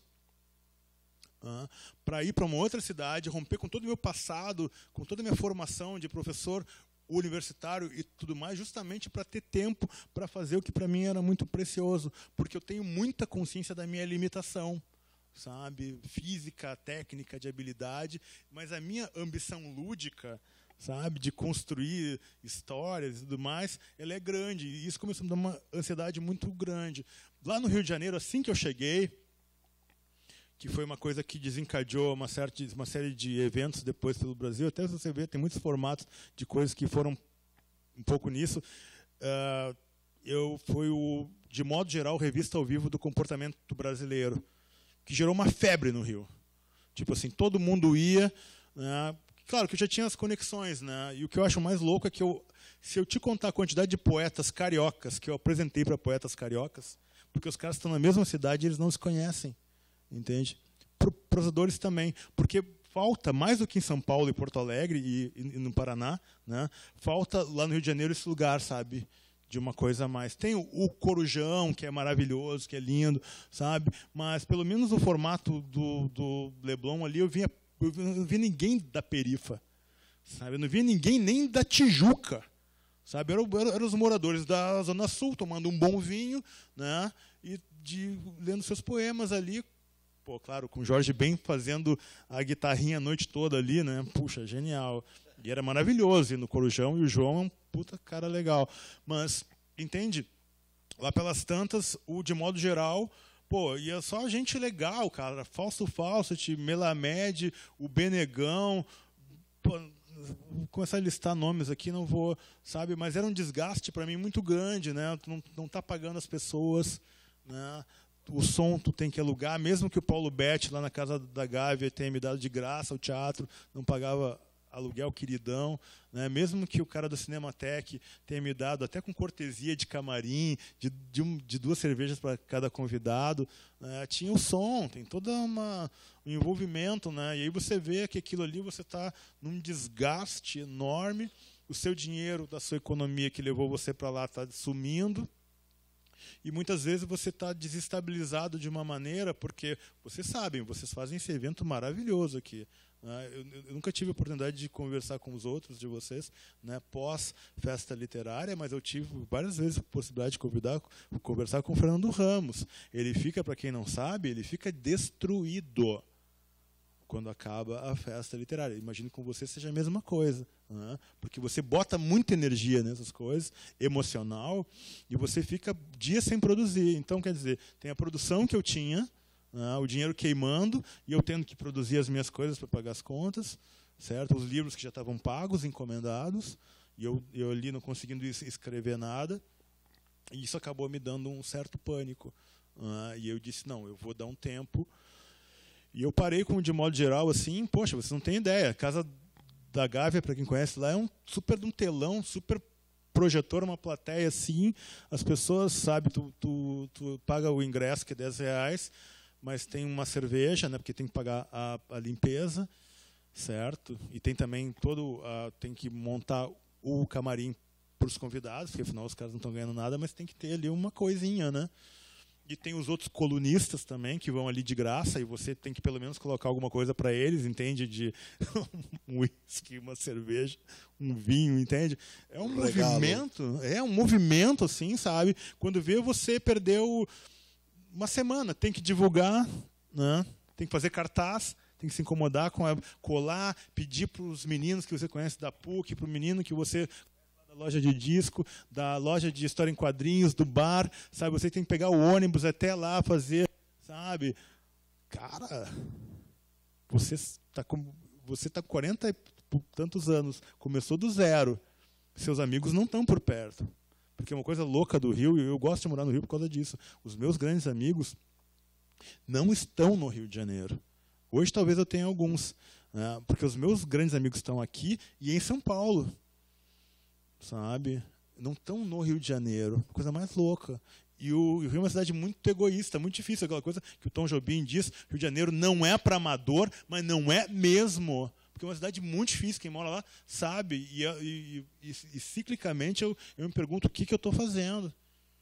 Sabe? Porque é muito difícil. Agora, a minha mulher, a Morgana, sabe? Você tem, né, uma relação, está morando com alguém um bom tempo, e você começa a olhar para o futuro, né, e você vê que você, como escritor, está levando uma vida que você consegue responder um dia depois do outro, né? Mas quando você está com alguém querendo projetar um futuro, você fica assim, poxa, né, que futuro tem nessa vida que você está, né, negociando tradução, negociando livro, ou você dá a sorte de ganhar um prêmio, né, ou uma bolsa, ou que os seus livros sejam vendidos para o cinema, entende? Você não consegue levar essa vida. Então, quer dizer, fica aquela dúvida, né? O que eu vou resolver. Por isso que eu dei uma parada, assim. Mas a minha vontade, um dia, talvez, vender o meu apartamento, comprar uma casa velha lá, chamar o meu irmão para ir morar lá, a gente botar um bar e, sei lá, quem sabe eu volte a ser um agitador cultural, né? Poxa, meu também, né, meu? Você vai botar o baixo, é meu também.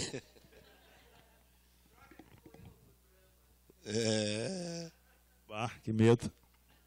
Por Brahma.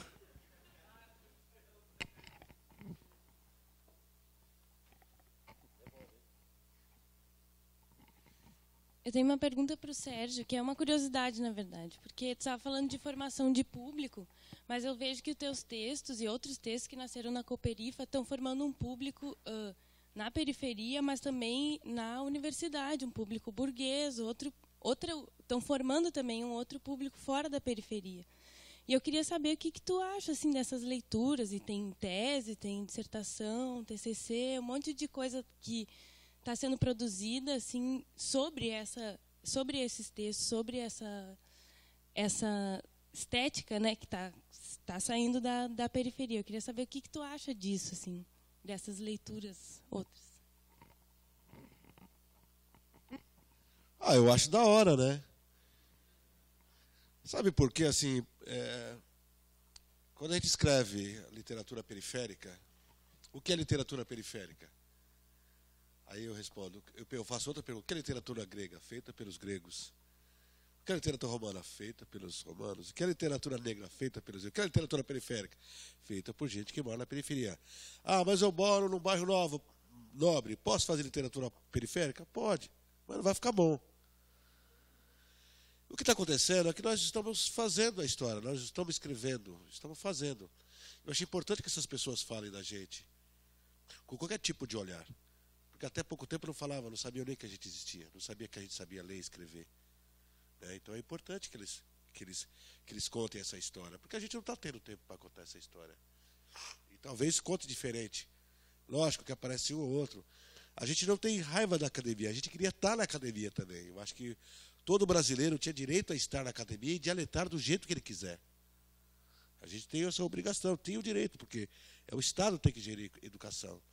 O que a gente faz, e o jeito que a gente fala é o nosso dialeto, é o nosso jeito de andar, é o nosso jeito de se vestir. É que eu estou falando assim, não é arrogância, somos nós. Como diria Castro Alves, somos nós os teus cães. Então a gente faz esse tipo de literatura. E a gente fica muito feliz que as pessoas escrevem sobre isso. Porque a gente também... eu fui uma vez numa universidade e a mulher falou para mim assim, você está ensinando as pessoas no bairro a escrever errado. Porque elas podem colocar um bilhete na geladeira e não entender o que está escrito. Bom, primeiro, que da onde a gente vem, nem todos têm geladeira. E segundo, quando a gente diz nós vai, é porque nós vamos mesmo. Entendeu? Então é sobre isso. Eu acho importante isso. Eu não vejo, eu vejo a hora, eu sou pacifista, desse país se unir, preto, branco, pobre, rico, todo mundo falar, vamos ser uma pátria, porque esse país ainda não é uma pátria. Ele não tem alvará de funcionamento, não tem licença para ser pátria. Então eu não vejo nada. E às vezes eu fico puto quando alguém fala assim, porque nós da periferia, ninguém quer tirar nada de ninguém, quer só colocar também. Então, eu acho da hora isso, tem que escrever. E eu, quando posso, eu respondo algumas perguntas, quando me procuram. Eu acho da hora. Essa história tem que ser escrita. E não vai ser escrita por quem está fazendo nesse momento. Eu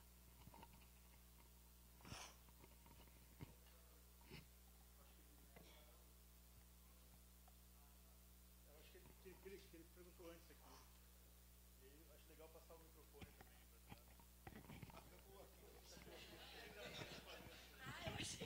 Bom, na verdade, assim, em primeiro lugar, queria dar um salve ao Sérgio Vaz. O Sérgio Vaz foi um cara que eu fui apresentado por ele através da pessoa do Tony C, em 2008, favela da Chaporinha, né? Foi onde eu, quanto rapper, sou rapper aqui em Porto Alegre. Estamos sem gravar, estamos parados, mas as ideias ainda estão vivas e tal.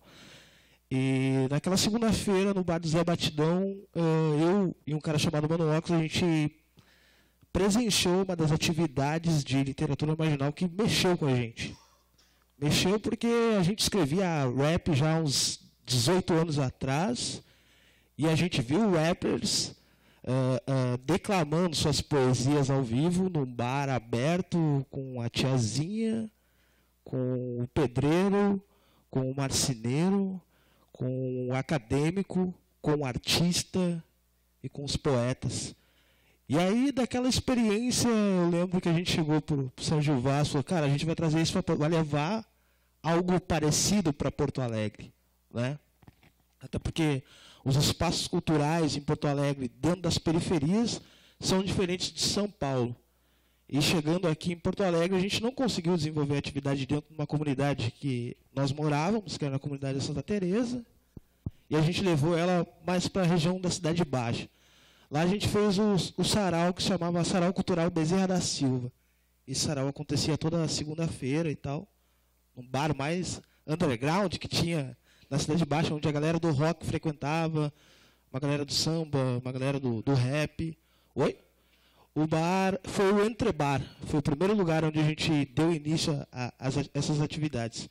Depois a gente saiu do Entrebar e foi para um outro bar chamado Baratos Bar, que era no Sarmento Leite. E lá a gente conseguiu chamar os músicos, né? Por causa que a gente não chamou só o povo do hip hop, né? Do rap. A gente chamou quem fazia reggae, a gente chamou quem fazia samba, chamou caras como o Luiz Wagner, várias outras pessoas. Né? Quem vinha fazer show em Porto Alegre, a gente tentava trazer para o sarau do Bezerra da Silva. Mas, assim, esse agradecimento para o Sérgio Vaz, eu acho que é muito válido, porque hoje, através do sarau da Cooperifa, eu vi que uma parcela do rap hoje, que está fazendo poesia, que está escrevendo sua própria história, que abandonou uma arma para pegar num livro e fortalecer o seu conhecimento e, de uma certa forma, deixar apenas as suas ideias serem mostradas num disco com uma batida, esqueceram da batida e começaram a expor a sua ideia da forma oral, falada. Eu acho que o Sarau da Cooperifa foi, de uma certa forma, um canal muito importante para que os rappers começassem a sentir essa necessidade de declamar suas poesias e as suas ideias. Então, minha pergunta, Sérgio Vaz, ela vai no sentido, o que tu acha dessa explosão dos saraus que estão acontecendo no Brasil inteiro? O Sarau Bem Black em Salvador, o nosso aqui em Porto Alegre, tu participou de uma atividade nossa na Feira do Livro, 54ª, eu acho, e ali foi o início de uma relação e tal. E a tua presença naquela atividade para nós foi triunfal, porque ali a gente estabeleceu a conexão mesmo daquilo que a gente falou na segunda-feira. Sérgio, a gente vai descer para Porto Alegre, vai começar a fazer uma história lá. E aí tu levantou, disse, pô, o pessoal aqui de Porto Alegre vai começar a fazer uma história lá no sul, lá nos Pampa, eu lembro até hoje, tu falou, lá nos Pampa e tal. E assim, hoje tem Litera Rua, tem o Sarau do Binho, tem Fábrica de Pensamentos. Eu lembro da tua cara e do Mano Ox quando eu vi o bagulho. Foi louco. Mano, que porra é essa? Eu chorei sem derramar uma lágrima e tal. E aí quando os caras. Foi a mesma coisa que subiu no palco a primeira vez. Quando tu falou assim, pô, então os gaúchos vão reclamar pra gente, os caras cantam rap e tal. E aí eu nervoso, né, cara? Tanta gente inteligente, a tiazinha lá com lenço me puxou uma folhinha de caderno assim e falou algo que eu me desmanchei que nem uma criança ali. Enfim. Mas assim, a pergunta é para ti e depois fazer um agradecimento para ele. Quando ele falou de Uno MC, de Public Enemy, da letra do rap contestador dos anos 80, esqueceu de NWA e tal, que também entra nesse contexto. Mas assim, o que tu acha dessa ascensão da poesia marginal?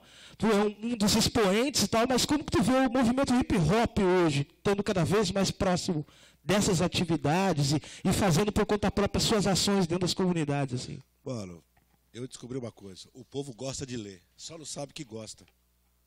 O que a gente está fazendo é mostrar para ele, você gosta, só não sabe que gosta. É isso.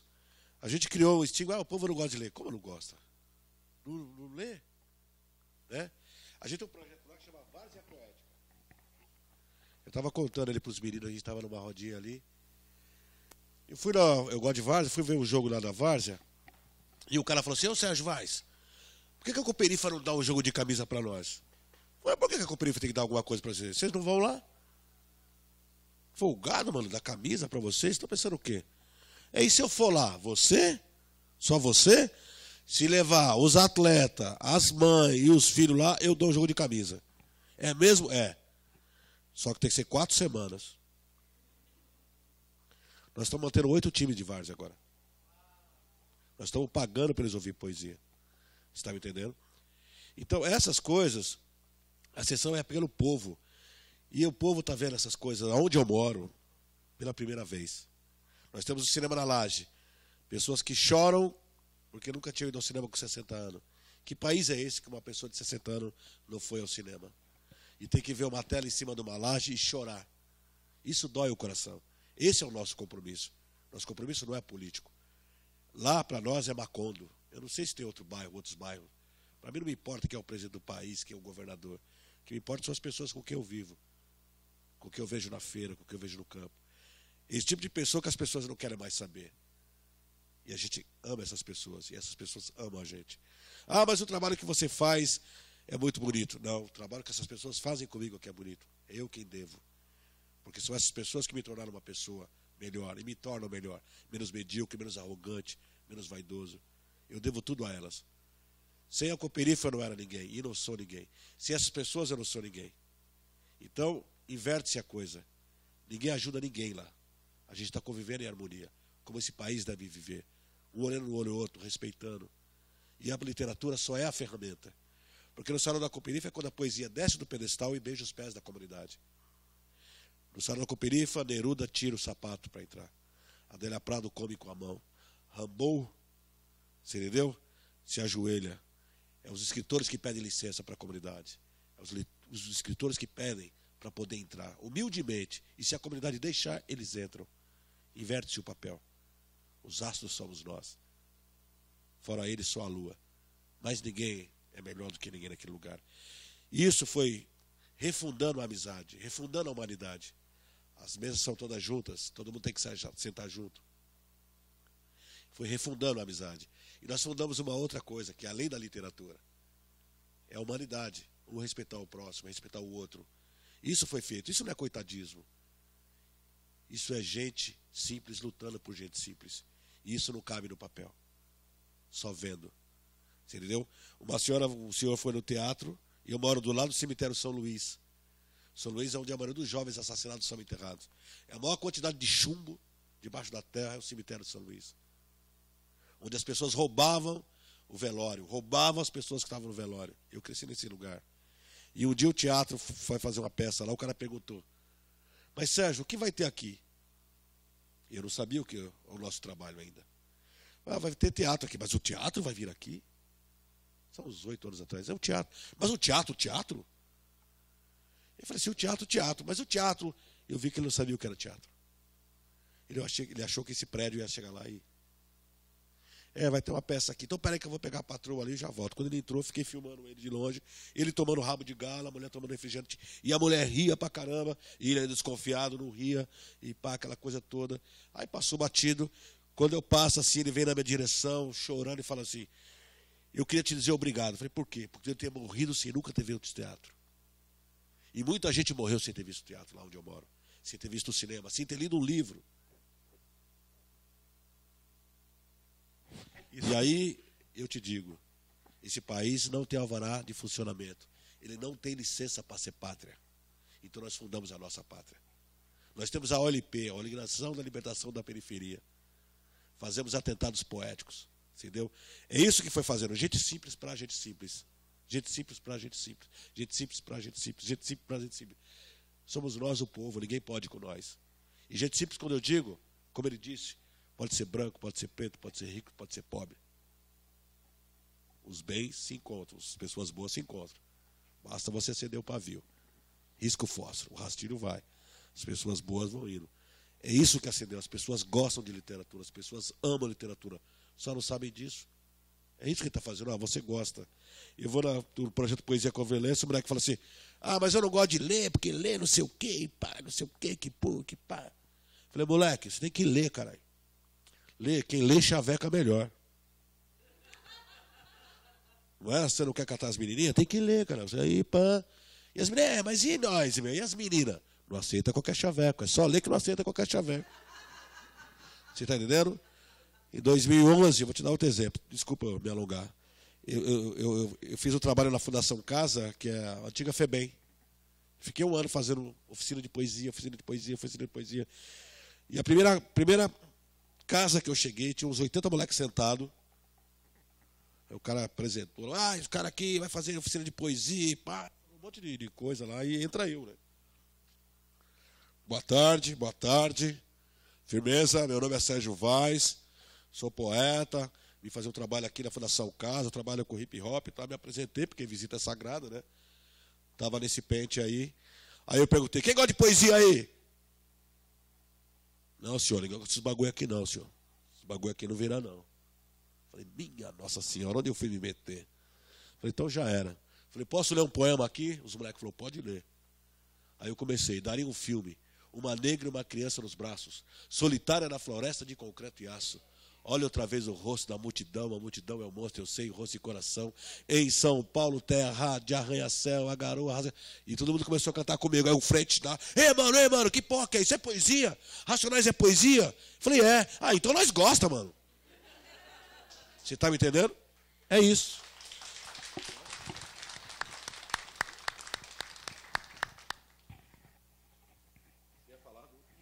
Falou nada.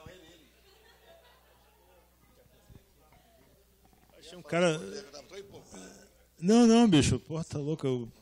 Eu, na verdade, eu até fico um pouco constrangido desses eventos, porque até eu fiz um negócio com com o Chacal 2 semanas atrás, no CEP 20.000, que é uma espécie de pai dos saraus do Brasil, né?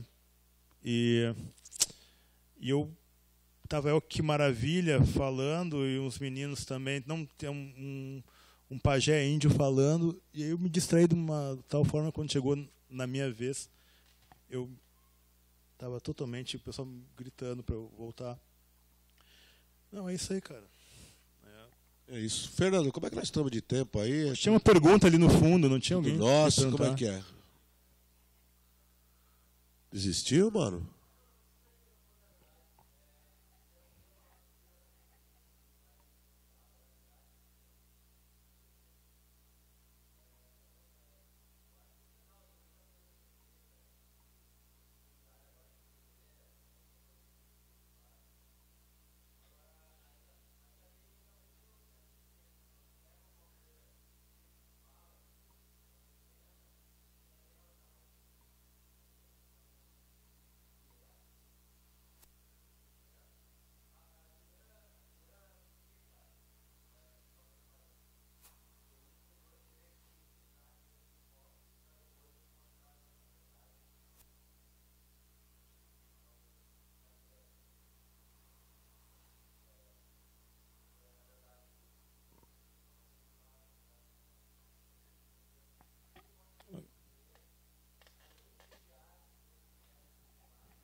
Olha, vai muito do seu estilo de vida, né? Assim, às vezes o moleque gosta de futebol, você apresenta o Eduardo Coutinho, um Galeano, assim, uns textos assim. Tem uns moleques que gostam mais das coisas criminal.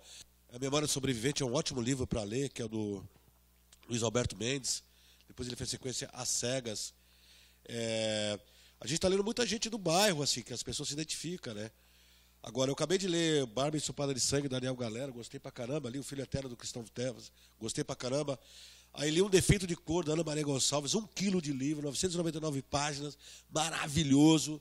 A história da Revolta dos Malês, meu Deus do céu, esse livro é fantástico. Entendeu? Assim, aí não sei, acho que, de repente, se trocar uma ideia assim, ia ficar até mais fácil, assim, de cara. Você tem algum livro assim? Ah, indicar o meu é bom, cara. Eu li várias vezes. Você entendeu? Estou aqui com ele aqui, o livro do Paulo Scott, fazendo essa propaganda, né, Paulo? Senão, né? Mas os meus não, cara. Não, sério. Porque, na verdade, não é a coloquialidade que eu busco, entende? Eu busco uma coisa meio fora, assim, meio minha, eu acho, assim. Né?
Obrigado.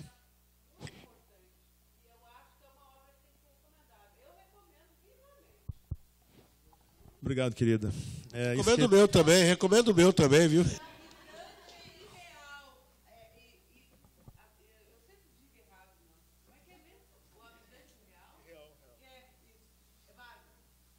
Obrigado, querida. Na verdade, cara, tu tem que ler dos contemporâneos, cada um tem a sua dicção, né, cara, de coloquialidade. Luisa Geisler, sabe, que foi agora chupada por uma grande editora, se bem que já estava numa grande editora antes, tem uma coloquialidade, sabe, de classe média, com grana, interessante. Tem o Ferrez, que tem uma coloquialidade, sabe, interessantíssima. Tem o Sérgio Vaz, tem o Marcelino, sabe, do modo dele, a coloquialidade dele. O Daniel tem esse livro do Barba, que é um gauchismo bem radicalizado. Tem o Marcelo Bax, com um livro dele também pela Companhia das Letras, que é um gaúcho, mora no Rio, meu vizinho lá, quer dizer, mora no Rio. Ele fala uma coloquialidade, sabe, da fronteira do Rio Grande do Sul, da comunidade germânica, que é muito bonita, assim. Há uma série, a Wellington, que o Marcelino citou na abertura, que é o cara que organiza a Bienal de Pernambuco, tem um livro dele com uma coloquialidade muito forte. Há muitos autores, sabe, Verônica Stiger tem uma tensão de coloquialidade ali, Mário Bortolotto, poxa vida, então, na verdade, você vai pescando essas coisas, porque também falar da coloquialidade pode ser um erro, assim, sabe, porque quando eu começo as oficinas literárias, eu digo assim, não tem regra, cara, não tem regra para nada, sabe? Isso é que é o bonito de você ler tem que ser um pêndulo, né? Cada um tem a sua história e tem que funcionar, bicho, sabe? Porque, de repente, tem muita coisa que é coloquial que você olha e é chato pra caramba, sabe? Que ninguém vai suportar ler aquela chatice ali, sabe? Então, você tem que encontrar um tempo, um momento. Como é que você encontra esse tempo, esse momento? Lendo pra caramba, né? Com jeito, certo? E essa coisa que tu falou que eu achei muito bacana, quer dizer, cara, eu queria ter banda de rock, velho, sabe? Eu queria ter uma banda de rap, entendeu? Eu queria ter sabe? Eu queria outra coisa, sabe? Só que por várias situações eu acabei nesse contexto e eu tenho esse diálogo muito forte, sabe? Não é tanto a musicalidade a minha história, sabe? A minha história é um pouco mesmo esse efeito que a dureza da leitura causa na sua cabeça, né? Eu tenho uma dificuldade muito grande de decorar os meus textos, tanto que quando eu faço parte, porque nós fizemos juntos lá na Bienal de São Paulo, né?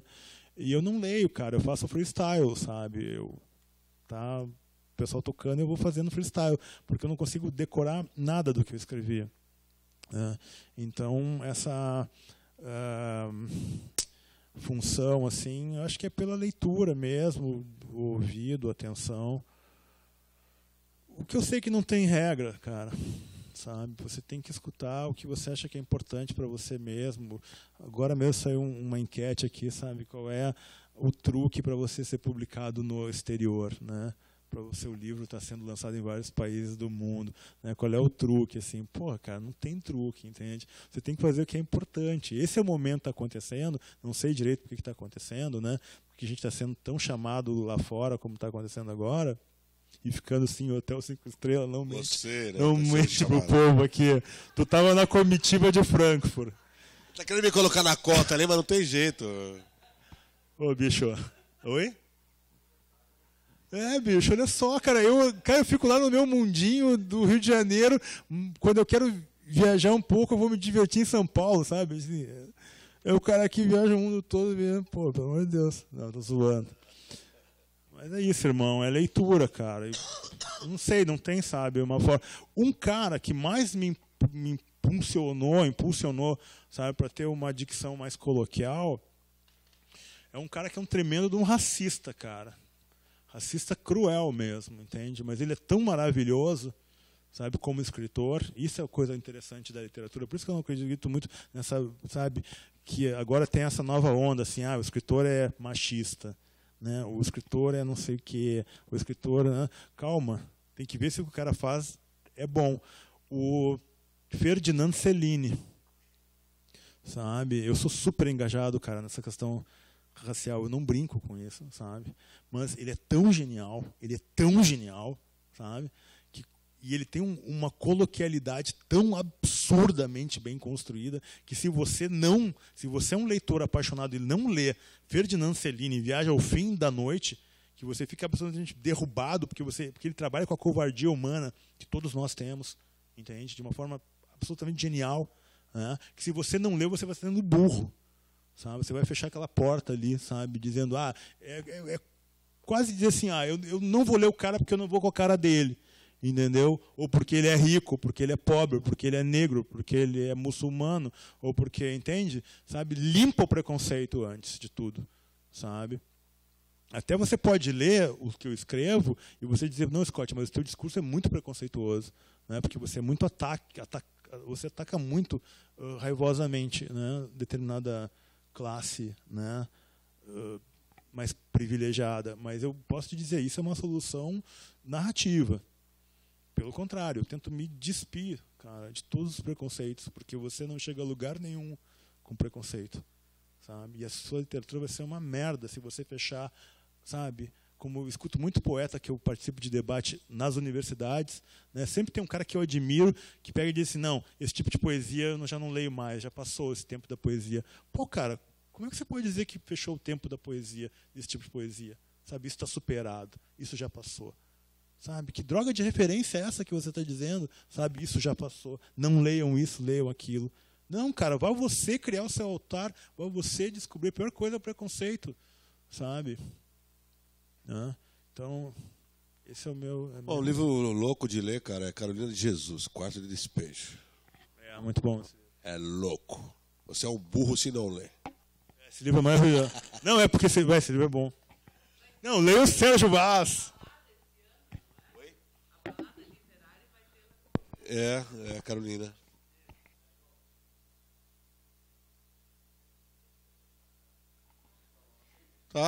Tá bom.